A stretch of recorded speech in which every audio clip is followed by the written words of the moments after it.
Please. Many years ago, I went on the Tonight Show. Well, Roseanne sang the national anthem. Let's say that first. Yes. Yes. I Beautifully, remember. by the way, You know, beautifully. when you're the husband, you got to support, and Of course. as she sang, and I was supposed to throw out the first pitch, and the guy comes up with the ball. He's like, "Hey, buddy, you probably get the fuck out of here." I go, "Yeah, I do, but I'm gonna throw out this pitch because I'll never be allowed to baseball stadium as long as I live." So Yeah. you can see me get my fat ass out there and throw out the pitch, and we get on the plane. I get her out of there, and she's upset, and I'm like, "Why are you upset?" She goes, "Oh my God, they're booing me. It's the worst thing ever. It's gonna hurt the show. It's gonna win."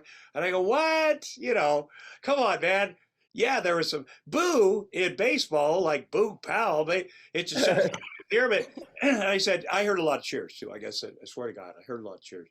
Really, I go, yeah. I mean, I thought you were very brave. I'm gonna tell you. Yeah. It's like, well, it was fun. And so by the time we got from San Diego to LAX or wherever our flight was, she was fine.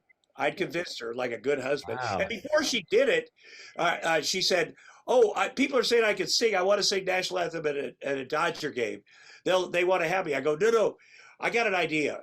Because I have a theory that you can't do. God doesn't bless you with all skills. Yes, he doesn't give with both hands. But also you got to support your wife, but you have to protect her from Yeah. herself, maybe, and vice versa. So I said, "Hey, let's do it. Okay, you can sing. Yeah. Let's do it in San Diego. No one will ever hear about it if it goes sideways." And Tom Warner owned the team, who was a Yes. executive producer of Roseanne. But anyway, we landed in LAX. And what happened is during that flight, George H.W. Bush had been watching the game with his friend who owned the Padres and said, she's a disgrace to America. Like he said that in front of the press. I remember. So there was a shitstorm there.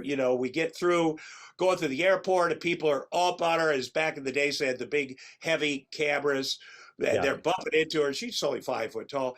And at one point, a guy camera hit her and she said, "Get him, honey." And, that's when your wife says, "Get him, honey." You fucking, So I took them down. I tackle these 3 guys, take them down into baggage, break their cameras. And she was like, "Oh my God, you're my hero." And then, but there was a 4th guy downstairs filming me do this. So I got arrested. Oh man. And taken to, I had to go to court and I ended up getting the community service every weekend where I'd put the orange jumpsuit on with Hillside Strangler. It was up on the 405 pickup. But which is kind of a great break, I have to say, from 5 o'clock Friday till 5 a.m. Monday. I didn't have to be in the middle of our stuff. But we went on the Tonight Show, or I did after that, and for something, and I trashed George. But it wasn't like funny trashing. It wasn't vitriol. It was with Johnny, and it was the difference. You get thoughtful, you can do some funny. But I wasn't. And the next morning, I saw Maria Shriver, and she's like, because Arnold was George H.W. Bush's. The guy. Like I would always joke that Trump is so bad, I'm his fitness guy. But so she goes, "Oh, I heard you talking about the president last night." I go, "Yeah." That was pretty rough. I go, "Wow, well, I'm sure he doesn't watch Johnny Carson." She goes, "He does." I go, "Well, he doesn't give a shit what I say." And she goes, "I bet he does." I go, "Okay." And she goes, I go, "Well, do you have his address?" And she goes, "Yeah." She pulled out a pad and I wrote him a note, like, "Dear Mr. President, okay, jokes are great.